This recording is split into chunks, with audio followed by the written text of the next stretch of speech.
Hey y'all, it is SPEDtacular SPEDucator and I'm Miss Dehart.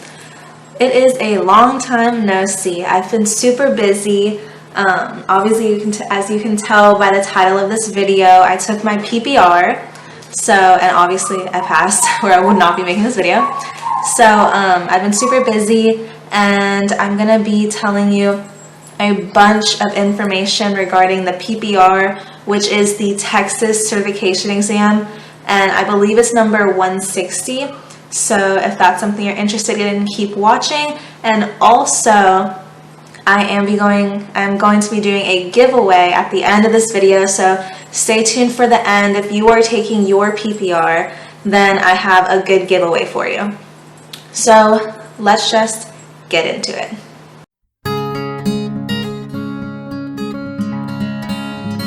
What the PPR is. So the PPR is the TExES, I believe it's the 160 exam, and it's for pedagogy and professional responsibilities. And it's a 100 question exam, and you get about 5 hours to do so.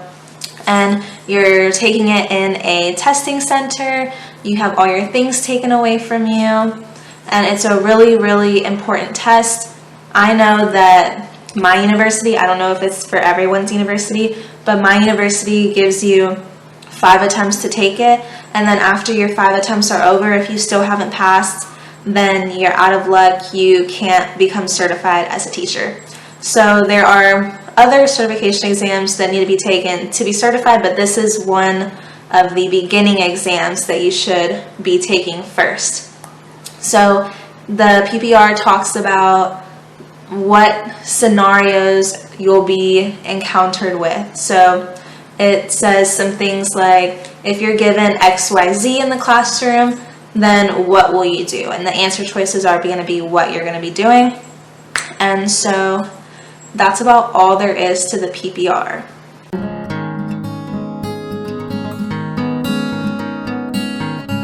So the biggest part is how to prepare. So everybody already know wants a 100 the first time around, a 240, because that's the passing score.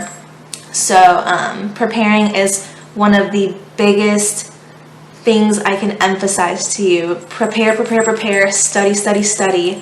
It's very, very important. You know, the PPR is deemed as the easy test that you're going to be needing for certification, and while I agree that it's easier than the other ones, it's still not an easy test.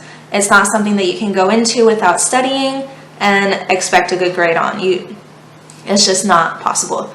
So one of the things in TExES that are usually required by schools is this book.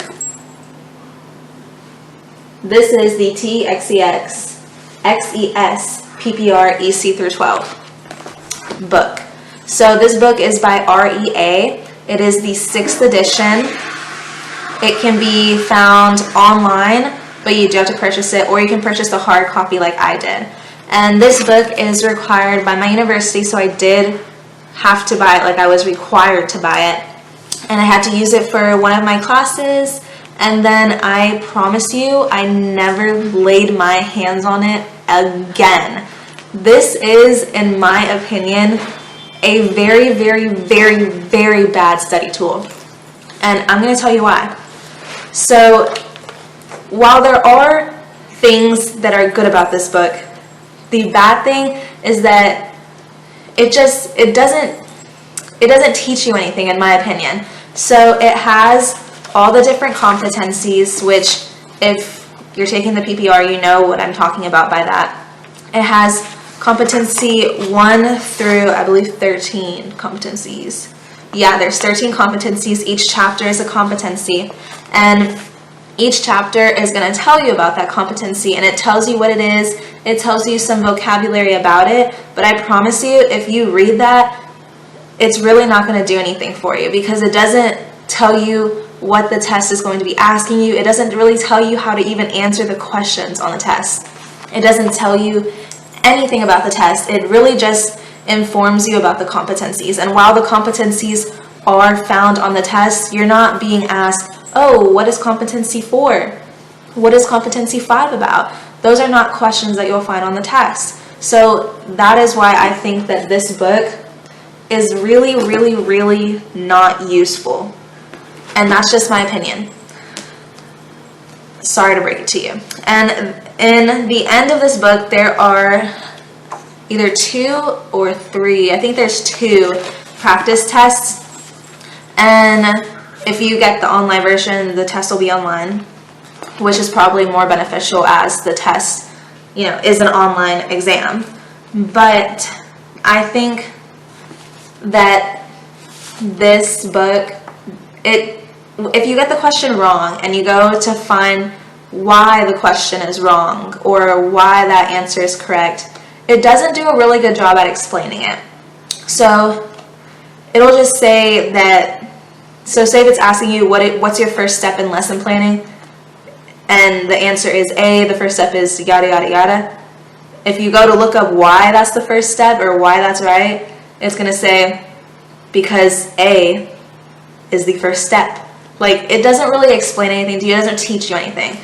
So that's my biggest problem with that book, is that it doesn't teach you anything. But it is good if you're trying to learn about the competencies, and it is good to have because I know a lot of universities require it. So if your university requires it, I'm so sorry, but mine did too, so I got it. And it's not cheap. So the next study tool that I want to share with you, which was my absolute holy grail, oh my gosh, I will never use anything besides this. It is 240 tutoring. So this is not just strictly for Texas people. So all you people that are not from Texas, 240 tutoring is for you. It goes over any certification exams for anything. Like, it's awesome, And so when you go into 240 tutoring, unfortunately, it is a website that you do have to subscribe to. I believe it's $35 a month, but you only need it for that 1 month to study, unless you want to study more, obviously. But you only need it for that 1 month that you're studying for, so really it's only $35 to make a really good grade on your test. And then I unsubscribed, and when I'm ready to study for my next exam, I'm going to subscribe again and just pay $35 and call it a day.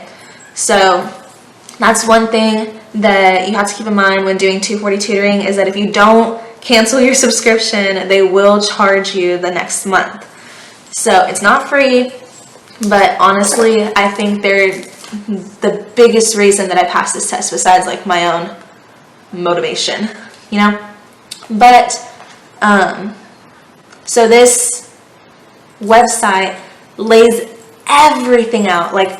Oh my gosh, I was so surprised. I was shook when I saw this website and how organized, detailed, and everything it was, because I thought it was just going to be like the book, but it's not. So you take a diagnostic test, and this test is free. You don't have to be subscribed or whatever to take this test. They give it to you for free.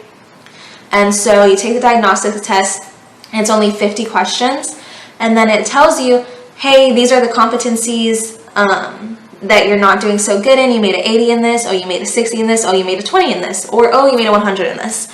And so based on that, you can determine, ooh, maybe I should, study for this, or I think I'll be okay. So you take your diagnostic test really quick.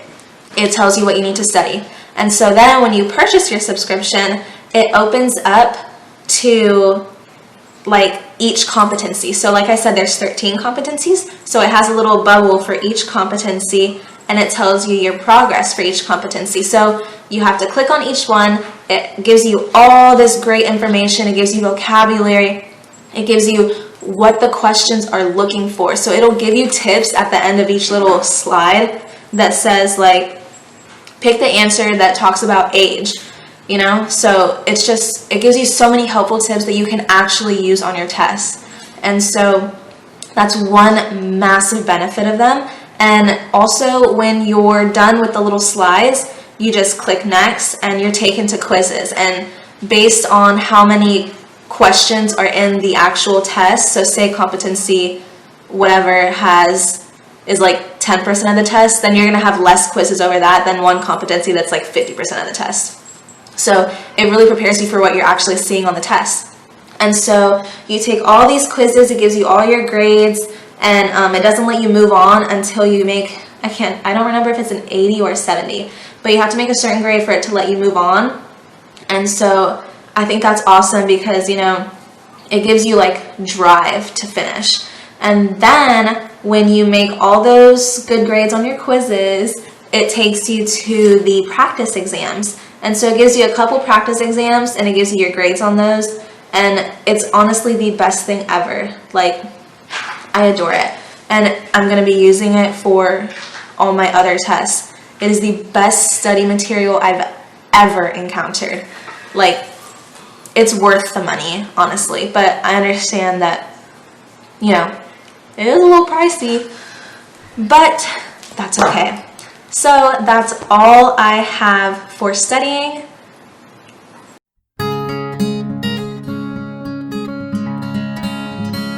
This is usually the first exam that, you know, teacher candidates take because it's, like I said, deemed the easy exam, which it is. It's easier compared to the other ones. And so this is usually the first exam people take because it is A, either required by their school, B, they want to start off slow, or whatever their reason is. But usually it's the first one you take. So I would recommend it as the first one because it does give you like insight of what you're going to be needing and doing for the remainder of your exams. And so I would recommend to take it as the first one. And also, if you are majoring in education, no matter special education, ESL, whatever it may be, if you are majoring in education, your universities will tell you when it's best to take this exam. So maybe before you're admitted into the actual education program of your university, you may not be allowed to take the exam. That's how it is for my university. You are not allowed to take any certification exam until you have been admitted into their program. So just because you're a student at my university does not mean that you are admitted into the education program. You have to apply for the education program. You have to write an essay for the education program. You have to have a certain GPA for the education program. It's a whole shebang. So you have to be admitted for them to actually allow you to take the test. So that's one thing that I do recommend, is that if you're an education student, you need to get in contact with your advisor or, you know, the director of your education program and ask them when is the best time to take your test, because they're your resources. You need to use them. They're there for you. That's their job.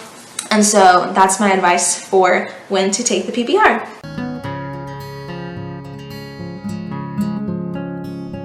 Now we're going to get into my experience of taking the PPR. So for my experience, I was really, really nervous. So I got admitted into the teacher education program at my school, and we take a class that is supposed to prepare you for all your exams, which is why, or what class I needed the book for. Did not help at all.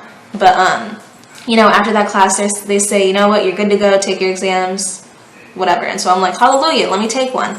So I decided to take the PPR. I study. And since I already did a whole semester of this class that was supposed to prepare you for your exams, I probably didn't study as much as I would recommend others who don't have a class like that. So I only studied for about 2 weeks because I did take a whole semester long class about, you know, certification exams. But if you haven't taken anything about certification exams, if you don't know anything, I think that it would be better for you to study a little longer than I did, because I kind of cut a little close, but it's okay. So yes, so I studied, I scheduled my exam, I did it on a weekend because, as y'all know, I work at a school. So I took it on, I scheduled it for the weekend, and you're allowed to reschedule up to 48 hours or 72, I can't remember, before the exam is. And so when that time mark hit, I was really nervous, and I was like, you know what, I'm going to reschedule because I'm scared. So I rescheduled it for like the next weekend. So my nerves got the best of me. I just couldn't do it that weekend, and that's okay, you know. I'm not in a rush to take it. I still have some time before I graduate, fine. So I scheduled it the next weekend. So the next weekend came, I was still so nervous. I wanted to reschedule again, honestly, but I didn't. And so I went in, the lady fingerprinted me on all my fingers. So I guess when you take your next exam, they know that it's you taking your exam. And so she fingerprinted me on all my fingers, and then she took a photo of me, and it was logged into like a database or whatever, so that way when they pull up my information for the next exam, they know who I am or whatever. And so then she asked me to put all my belongings in a basket, and then they keep the basket. So she told me to turn off my phone, even though it's not going to be on my body. She still wanted me to turn it off. So I turned off my phone. I had to take my watch off, and then I had to put everything with her. So then she gives me a dry erase board with a marker as my scratch paper, and so that was cool. I didn't really use it because it's the PPR. It's not like you're, doing any equations or anything. And so they give you that, and they send you into the room, and the room I was in was not, like, it wasn't just me. There was other people in there, and there were some people who weren't even taking, teacher certification exams. Some people were taking GEDs. So if you go to a place like that, then you might experience that. But it was fine. It was kind of a little nerve-wracking because I was like, I like testing alone. I don't know. It would make me less focused, but it was okay. So I was taking the test, and as soon as I started taking the test, my first thought was like, oh my gosh, there's literally some questions that were on the quizzes that were on 240 tutoring. I was so shook. I was like, yes, like, I'm so happy that I spent those $35 to do that. And so then there were also some questions where I was like, I have no idea. Like, my brain just did not work for those questions, and I thought that I failed. So I walked out, thought that I failed for like a hot minute. I don't know why. When you're taking a test that is that high stakes, your nerves are just through the roof. And so I was just so nervous. Called my mom, told her I was like failing, whatever. I was so scared. And so then the lady told me that my results would be in within the next Friday. So I took it on a Sunday, and it would be on Friday. So almost a week. And so I was patiently waiting for the email, and then I got the email a day early. So my results came through email, but you can choose whether they come through email or like mail. So I chose email. It was 2020. And so yeah, I got my results, and I passed, like I did not expect to like have the score that I did. I was very happy. I was very pleased.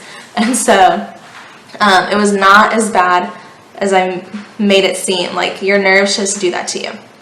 And so I got the score, and I was going to report it back to my university, but then I read in the email that my university already got it because they email it to them. Ooh, almost forgot. At the end, when you're done taking your test, after the 100 questions, it literally asks you on the computer. It says, do you want to submit this test to your university or whatever, to the state?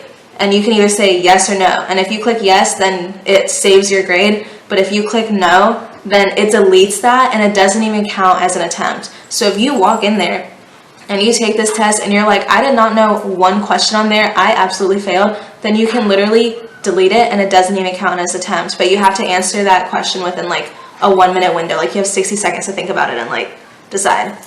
So I thought that was really nice.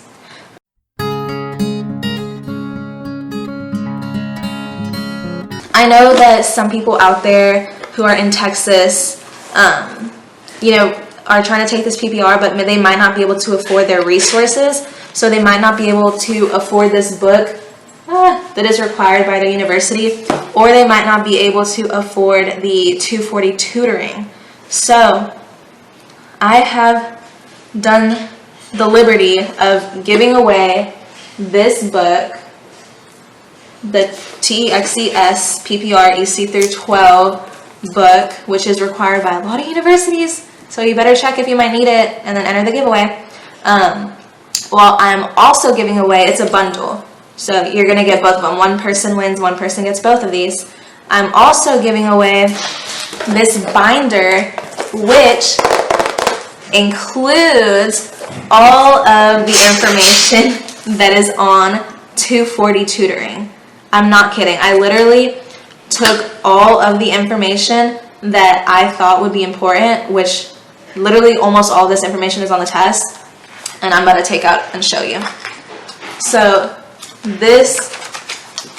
all of this, and it's highlighted, annotated, everything. You don't even need to do anything. It's literally annotated for you. So all of this is over the 13 competencies that is on the test. This is all of the information from 240 Tutoring, including their tips on what to look for in a correct answer. And I'm giving that entire binder and book away to one lucky winner. So if this is something that you are interested in, you don't have to pay anything. I'm going to pay the shipping to you. You don't have to do anything monetary wise. All you have to do is comment on this video and then subscribe to my channel. So if you do that, then you will almost, if you win, you will basically almost be guaranteed a good grade on the PPR, because I'm giving you everything you need to know for it. So one more time, you will be getting the textbook that is over the PPR, that is by REA. It's the 6th edition. And you will also be getting a binder that includes all of the information that is on 240 Tutoring. It does not include the quizzes, but it includes all of the slide information that is on 240 Tutoring, so you do not have to pay the $35. You can have it all right here. It's annotated, highlighted, everything. And all you have to do for this is comment on this video and subscribe. That's it.